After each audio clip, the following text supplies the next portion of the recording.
Hello and welcome back to the Chess24 Banter Blitz Club. Now we are with the semi-final between Levon Aronian and Magnus Carlsen. The other semi-final was actually already won by Zoe Weasley, so Weasley is waiting for his opponent. And actually this battle started very badly for Carlsen. In the first game he played very bad chess and he just lost. So in his second game he was quite eager to fight back. So let's see the game. So now Aronian is with the white pieces and Carlsen is with the black pieces. And Aronian starts with e4, c5, knight f3, d6. So we are having the Sicilian, but after c takes d4, Aronian decided to play queen takes d4. And this was actually the opening that Aronian took to during the whole match. So here comes knight f6, knight c3, and after knight c6, Aronian plays queen e3. Comes g6, bishop c4, bishop g7, h3, castle, castle. So basically white's idea is that he has some advantage in the center because he has this e4 pawn, and he tries to use this space advantage to his favor. So the game goes on with knight d7, rook d1, b6, standard moves. Now Aronian decided to play the move knight d5.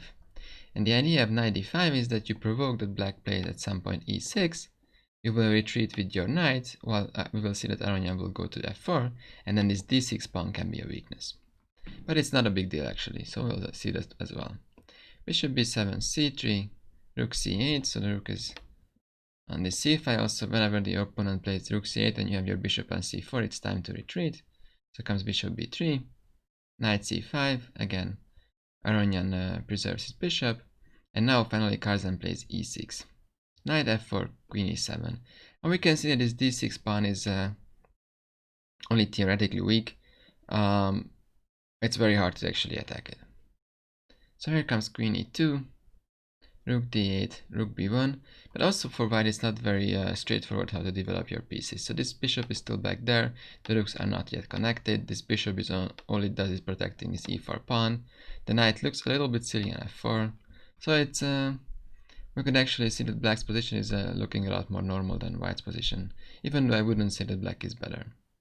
So now comes knight e5, knight d4, e6, hinting towards some b5. Aronian stops it with a4, and comes h5, trying to gain some space on the king side. And here comes a bit strange reply from Aronian. He plays the move f3. And the idea is, of course, that you are going to support your e4 pawn.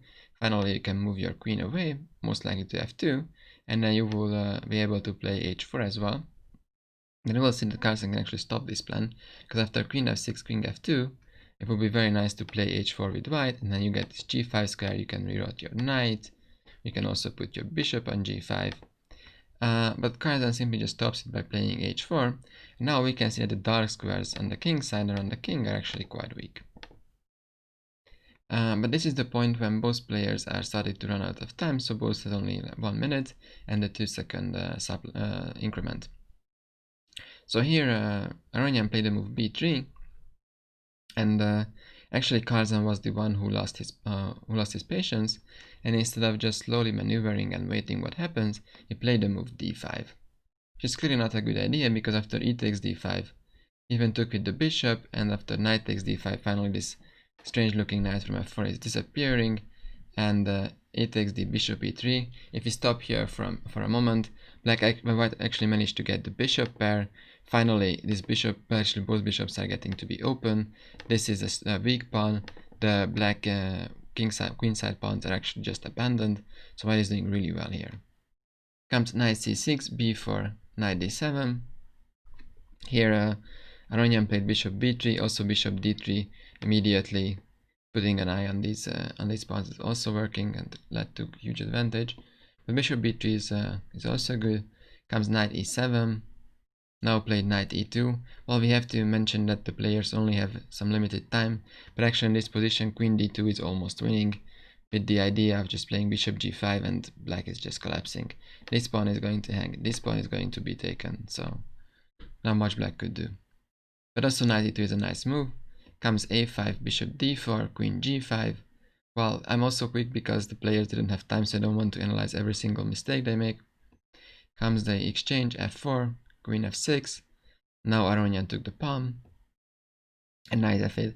And this is actually the critical position now, because here Aronian made quite a huge mistake, after which he didn't have any more chances to win the game.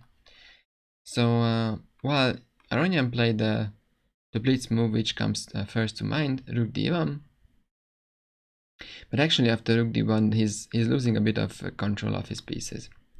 So interestingly, better would have been to just move away from the exchange by rook b5. Now you're also attacking these pawns, so something is going to fall there. And actually black has two rooks, and they are not very much just yet able to play together. So if you play just rook d2 with some ideas there, then one can just get out of the pin. Next move is taking on b6. You can also take on a5, and well, white is going to be up huge material. But after rook d1, which Aronian chose, some exchange is coming, and after rook c2, black is all of a sudden doing very well. This rook is nicely pinning on the second rank. Now you cannot just play queen e3. I mean, Aronian played queen e3, but this was not attacking the d2 rook that was here in the other line. Now the rook is a bit further away, and there could come knight e6 as well. So yeah, black is finally having some counterplay. And at this point also Aronian realized that he threw away most of his advantage, so he wanted to just secure a draw.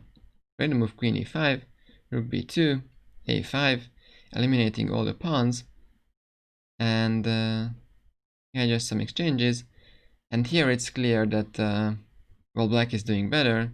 If he wants, he can take this f4 pawn sooner or later, and then he could have this 3 against 2 with the rooks and the rook ending, which is known to be a draw, but of course in the blitz game it's not so easy to defend. With Carlsen, after rook b4, king f2, Carlsen decided not to take the pawn, and he was essentially only playing 4 tricks. So he played knight c5, rook c2, check, king e3, knight d6, king goes back, while they are just moving around actually quite quickly to gain some time. And after a lot of moving around, finally Carlsen played the move f5. And now it's again clear that he has better pieces for sure, but it's very hard to imagine how he can actually break through. So comes knight d4, king d5, while he's still playing for some tricks.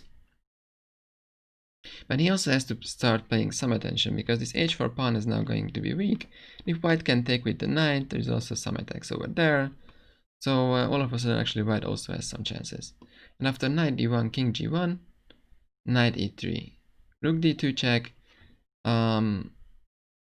Well, this then comes the sort of unbelievable ending of the game.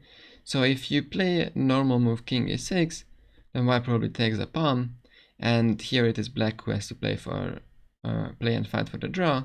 But you can also imagine that black could actually reach it quite easily. However, after rook d2, Carlsen was very happy to move forward with his king, and did not realize that after rook d4 he ran out of moves and he just got checkmated. So this was game 2, and all of a sudden Carlsen was done 0-2 to Aronian. But after this game, Carlsen just magically pulled himself together, and he only allowed one more draw to Aronian, and he won the match with 5.5, 2.5. So Carlsen qualified for the final, and Zoe Weasley is going to be his opponent, and obviously I'm going to cover that final as well. So see you in that video.